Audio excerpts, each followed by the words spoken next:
Welcome to VLGA Connect. It's time for another In Conversation segment, and we're being joined today by David Wolff from IBAC, the Independent Broad-Based Anti-Corruption Commission, and Kathryn Arndt is joining me for this conversation. Hi, Kathryn. Hi, Chris. How are you?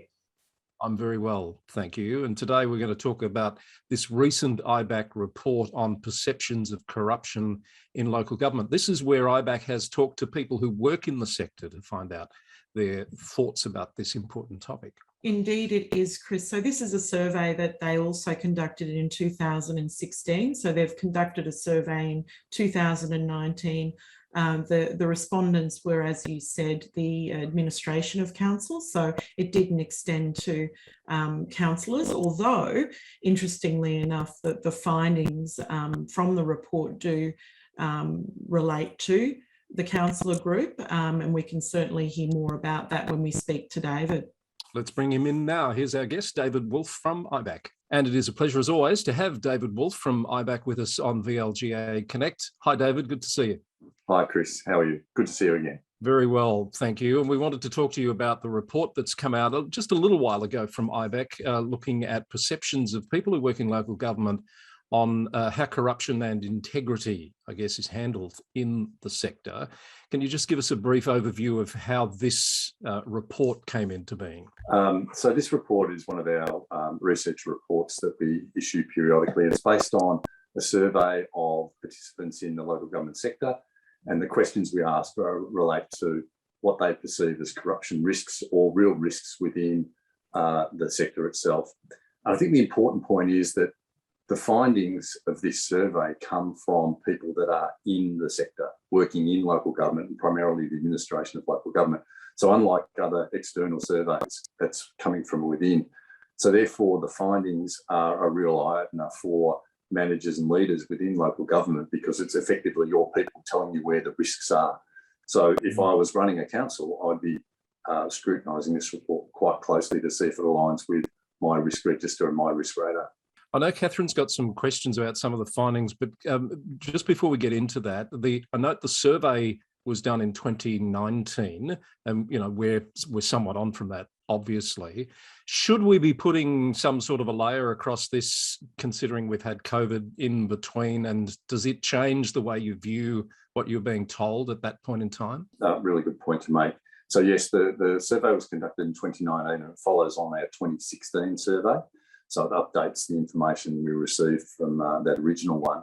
And you're right, things may well have changed over the last 2 years. We've been in a completely different working environment and service delivery environment for local governments. And in fact, I think in many respects, we've become more localised. So people are more closely connected with their local governments, their local councils, than they were 2 years ago. So it would be very interesting to run the aligning survey right now. And we'll certainly look to run it. I think it's due again for next year, 2022.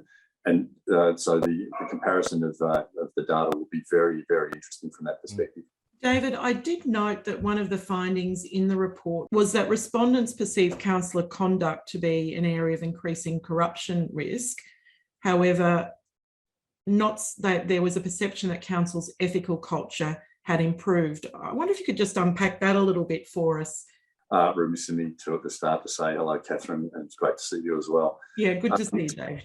So it's a really good question you raised. So this is the first time the issue of councillor conduct has been brought up by the survey.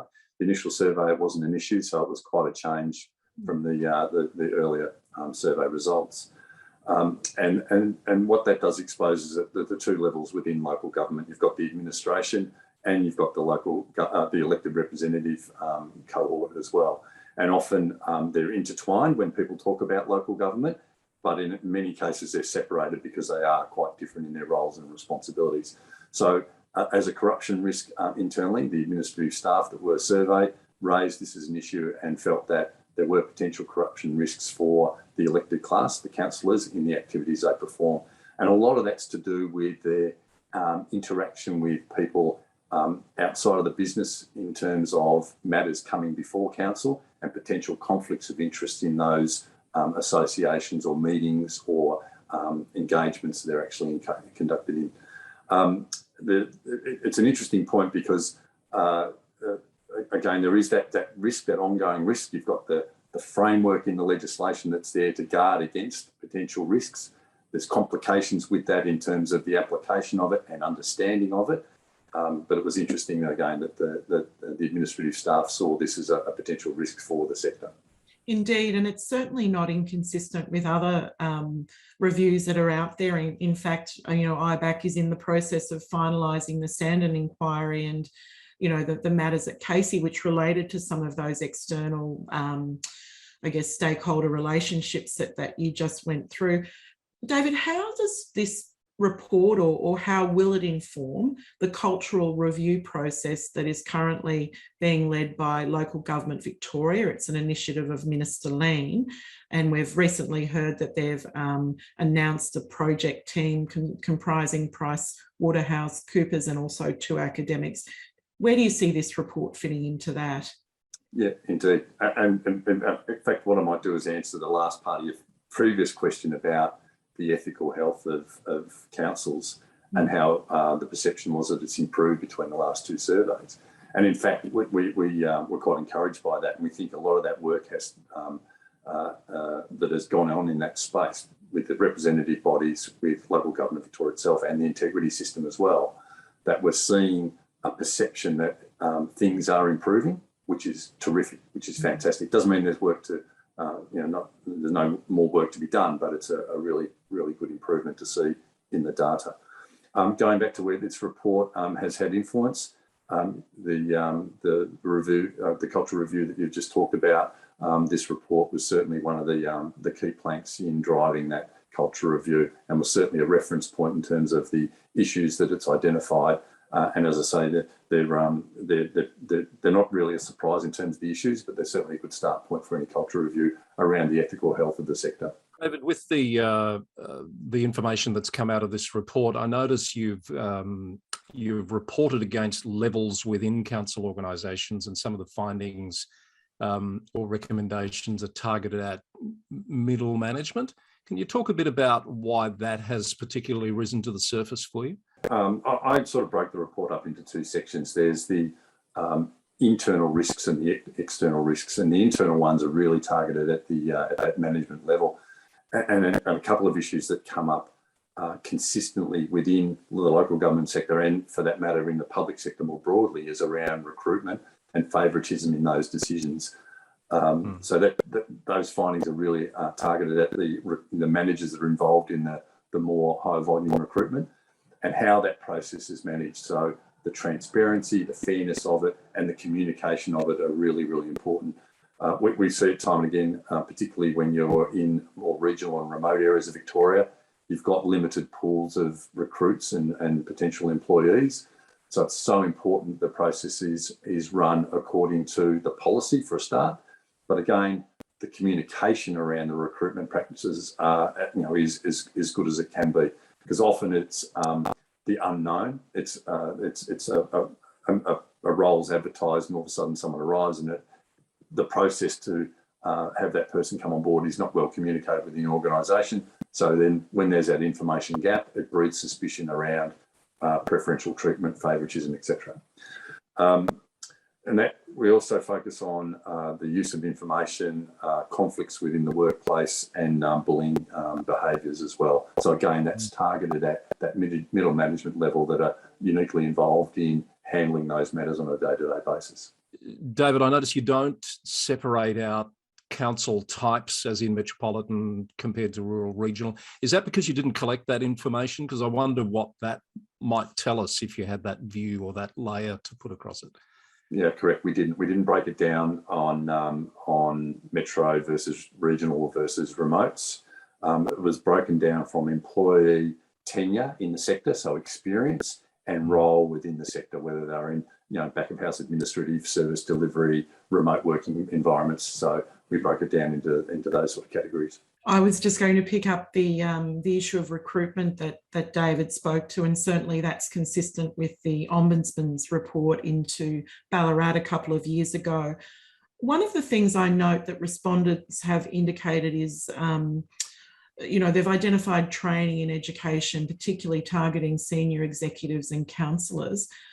Did the report go into what type of training the sector might be lacking at the moment, or is it a case of, you know, more of the types of training that's already out there? What more can we be doing as a peak body to support the sector? So nothing new in terms of what types of training is required. It's more the maintaining of the focus on the training, embedding it into the process of an employment cycle of someone within the council environment. So making sure the expectations, values are well known in the advertising of roles.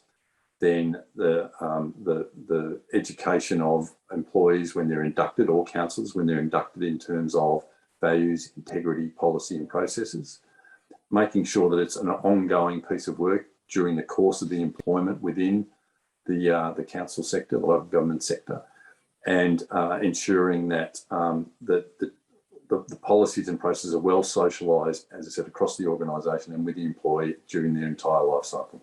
And that's certainly something that's probably easier to control with the administration of council. Councillors, now that we do have the mandatory induction training, are required to undertake that. But beyond that, we do have examples where sometimes it's difficult to get the councillors back into the room to do some of that follow-up training that you've just outlined. I think there's certainly been a much greater emphasis on that now than there was when I first was exposed to the sector many, many years ago.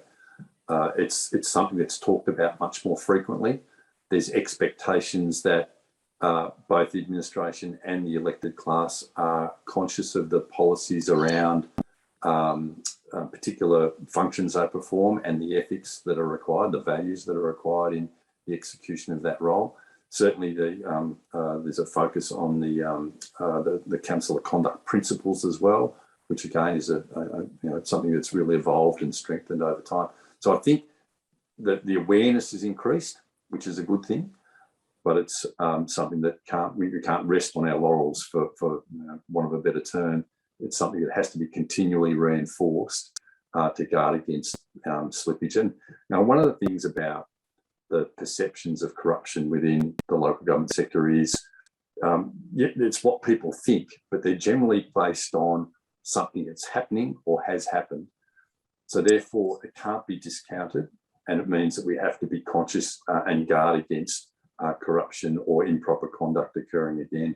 And it goes to, I think when we started about, when we're talking about this report and the importance of it, it goes to the reputation of local government and more generally the trust in public institutions. We all know that the trust in governments and public institutions is something that is being challenged, and therefore it's up to each council to do everything they can to maintain that community confidence, to maintain that social licence with their community for which, and the municipality for which they manage, so that they can continue to deliver services, engage with the community, encourage investment and employment within the municipality, and essentially work for the community overall. David, one of the elements of the report that struck me was this almost a disconnect between the officer level and the senior executive perception of how well set up the organisation is to resist corruption. I thought that was a little bit telling, and I wonder what it says to you and what we as a sector could do with that piece of information. So that's not uncommon for other sectors as well. And a really good example of this, and I've seen it in many occasions when we talk about a speak up culture within an organisation.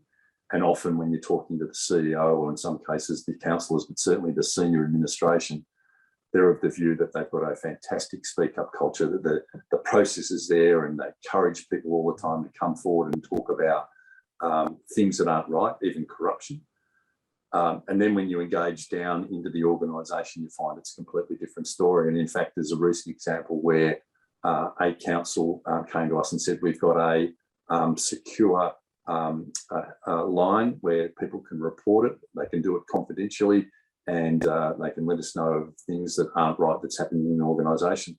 And we thought that's fantastic. And then when we delved into it a bit deeper, we found that no one actually monitored that line. So there were recorded messages from up to 18 months ago that no one had listened to. So you can have that disconnect pretty easily. You can have a process and a system set up, but if it's not tested and it's not actually operational, then it's not going to deliver the outcomes that you require. So often we see that disconnect. What can organisations do to fix it? Well, there's a whole bunch of things that can be done. First thing, it goes back to your policies and your systems, get the processes better down. Then it's about the education of them throughout the organisation. For the senior executives of an organisation and councillors, it is toned from the top. And we, I think every time I speak to you, Chris, I might use this term, but the leadership of the organisation is so important. So you can't expect your organisation to act ethically if you're not acting ethically yourself.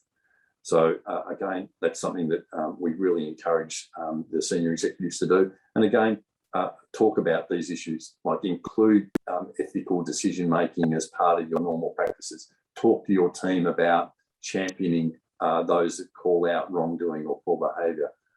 To the extent possible, if you have an example where you deal with a matter or a person that isn't acting according to the organisation values, then let the rest of the organisation know when you've dealt with it, as I said, to the extent you can. So there's some simple things you can do to bridge that gap in the perceptions of the senior executive and the rest of the organisation. It's so important what you say there, Dave. And of course, it starts at the councillor level, doesn't it? And that's why the code of conduct is so important, and the actual culture and I guess role modelling that the councillors themselves demonstrate. And then that's made even a little more complex with the CEO relationship with the councillor group. And we've talked about that many times and some of the tensions there. And you can see how easily then when things slip through the cracks at those levels, how the perceptions of the administration as you get further down into the organisation would be exactly as you've reported here. So how seriously has the sector responded to this report, or is it still too early to sort of comment on that? Yeah, probably still a little early. We've certainly had a great reaction in terms of the publication of the report and questions, how it's being embedded into the actual organisations and the way they're communicating the findings. And as I said, growing an ethical organisation, then I'm probably a little bit early to tell. But I go back to your point about the councillor role in leading by example, and that's probably, if I could make one point through this vehicle and to the councillor cohort, is always be mindful of how the councillor's behaviour is viewed within the organisation and externally from the organisation.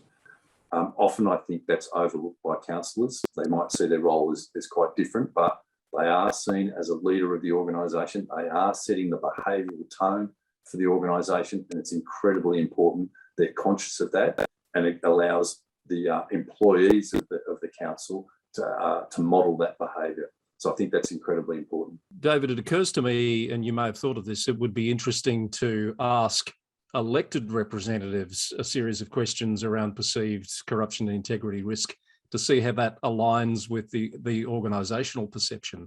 Have you thought of that? Yeah, indeed. So coming out of the results of this survey, there was a number of questions we had, particularly that one around the introduction of the perception around council behaviour. So flipping that and targeting the councillors for their response was something we've considered and may well do for the next survey. And again, those results would be quite illuminating. I agree, and that would certainly be something worth having a look at. Thank you, David. It's an easy read, and I think it's required reading, and it should be required of all councils, audit and risk committees as well, for that to be considered and have that risk register overlay, I think, put across it. Thank you. Thank you. Thanks for David, and we will look forward to having you on a panel coming up in a couple of weeks, I think it is. Along with the Chief Municipal Inspector, to talk about some of your observations of the sector over the past year, given it is the first year of a new council term, and the role of the agencies and where you work together. So looking forward to hosting you then, and I believe we're going to do that in a live panel format, so that'll be interesting also. Wonderful, terrific. Look forward to it, Kathryn. Very important topic. I think it raises possibly as many questions as it answers, Kathryn, and it's that conversation that I think just needs to be had on an ongoing basis across the sector. Yes, and that's something that really came through during that discussion with David. The need for this conversation about embedding an ethical culture in councils is not a conversation that you can have too much of, and it's one that we must continue to keep talking about, continue to encourage that training and development. And we've talked before about the councillor group understanding that although they are elected representatives, and it is the voter at the end of the day who determines whether or not they will continue on council, as a person fulfilling that role, which has very specific and important legislative responsibilities, there is a personal responsibility for councillors, for all of us, indeed, in the local government sector, to ensure that we're always updating our knowledge and we understand what it does mean to set, and role model the types of behaviours we'd like to see in the sector from the very highest level down. Well said. Thank you for that, Kathryn. Always good to catch up with you and our interesting guests. We have more conversations and live panels coming your way from VLGA Connect very soon. Thanks for your company today, and we'll see you soon, Kathryn.